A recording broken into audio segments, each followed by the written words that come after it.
आपके साथ कितनी बार ऐसा हुआ है कि आप कहीं कुछ सामान लेने गए और लेके नहीं आ पाए, जस्ट बिकॉज कि आप जो थैला लेकर गए थे जिसमें सामान लेके आना है वो आधा भरा हुआ था या पूरा भरा हुआ था, जिसकी वजह से जो सामान आप लेके आना चाह रहे थे उसको लाने के लिए आपके पास थैला नहीं था।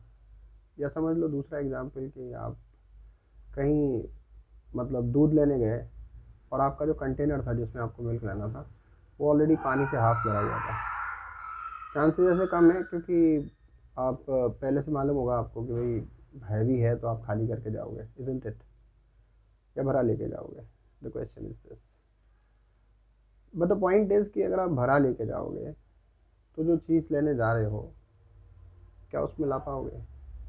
चाहे वो थैले में आनी हो, चाहे वो उस कंटेनर में आना हो दूध के, जो चीज़ आप लेने जा रहे हो तब आ पाएगी जब वो कंटेनर उस पॉइंट ऑफ टाइम पर जब आपको सामान लाना है वो खाली होगा। बताइए, सोचिए इस बारे में। एक्चुअली मेरा मानना तो ये है कि जैसे मैं सब्जी लेने जा रहा हूँ या कोई सामान लेने जा रहा हूँ तो जो थैला उस टाइम पर मेरे पास होना चाहिए that should be empty. On the other hand, अगर मैं मिल्क लेने जा रहा हूँ या कोई लिक्विड लेने जा रहा हूँ तो उस टाइम पर जो कंटेनर मेरे पास होना चाहिए दैट शुड बी एम्प्टी। अब मैं ये क्यों कंटेनर, थैला और ये सब्जी और ये दूध की बात कर रहा हूँ? एक्चुअली माइंड हमारा ना ऐसे ही काम करता है। कई बार हम कहीं कुछ सीखने जाते हैं, सुनने जाते हैं, समझने जाते हैं, लेकिन पहले से हमारे पास कुछ प्रिजुडाइज होते हैं, कुछ थॉट्स होते हैं, कुछ ऑलरेडी नॉलेज होती है इनबिल्ट या कहीं और से एक्वायर की हुई नॉलेज होती है।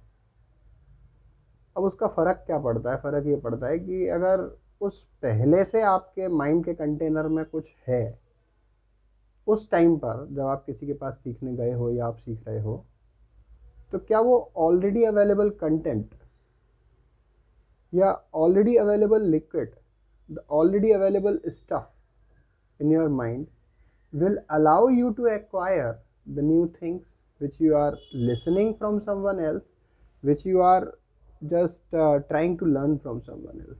This is the question mostly comes to my mind. तो मैंने सोचा क्यों ना इस बारे में डिस्कस करें। तो मेरा सिंपल सा ये है कि मैं मान लेता हूँ कि आपको पहले से वो चीज़ आती है, लेकिन यदि आप किसी के भी पास सीखने कोई चीज़ गए हैं तो उस टाइम पर एटलीस्ट ये ज़रूरी है कि आप अपने माइंड में अवेलेबल ऑलरेडी स्टफ को एक साइड में रख दो और जब उस पर्सन को आप सुन रहे हो तो एम्प्टी होकर सुनो। और ऐसा करने से होगा क्या कि जो सामने वाला है वो क्या कहना चाह रहा है, क्या बताना चाह रहा है, क्या आप तक मैसेज पहुंचाना चाह रहा है, वो लास्ट तक ढंग से जिस तरीके से समझना चाहिए वैसे समझ पाओगे। जब वो डिलीवर कर दे अपनी बात को और आपने पूरी सुन ली, उसके बाद में आप के पास ऑप्शन फिर भी अवेलेबल है कि वो अगर आपके लिए रिसेप्टिव है, आपको लगता है कि वो जो बात सामने वाले ने समझाई है वो सही है और काम की है, तो उसके अपने पास रखें। अदरवाइज जो पुराना कंटेंट है उसको वापस ले आएं। हालांकि दूध के कंटेनर या सामान के थैले में ये ऑप्शन अवेलेबल नहीं है। वहाँ से सामान आप ले आए तो उसके बाद में उसी टाइम पर आप नहीं कर सकते, उसको हटाओगे फिर दूध पुराना वाला डालोगे। लेकिन थैला तो मतलब यूज़ होता है, लेकिन हमारे माइंड में सेम टाइम पर मल्टीपल फंक्शंस करने की कैपेसिटी है। तो ये बात हमें समझनी होगी। इन केस हम कुछ भी किसी से सीखने जा रहे हैं, we need not to be prejudice with already stuff available into our container of our mind. What we need to do is we need to be empty first, then we should learn and listen someone else whomsoever we have approached to get something. Then only it is possible that the more of the chances are that we acquire the knowledge. In most cases we reach to the people to learn something, we reach to the wisdom to get wisdom, but we return empty. It's up to your choice that go empty and come with knowledgeable and acquired and required stuff, or just already go with your available stuff which was not needed and return back empty from the person you had approached to get something.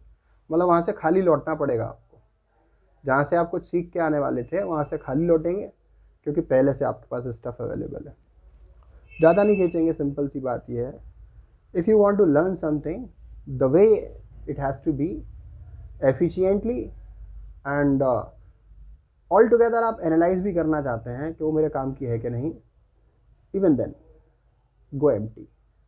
At least at that point of time you are receiving the information from other person. Thank you so much for now. Until next time, get back to you again.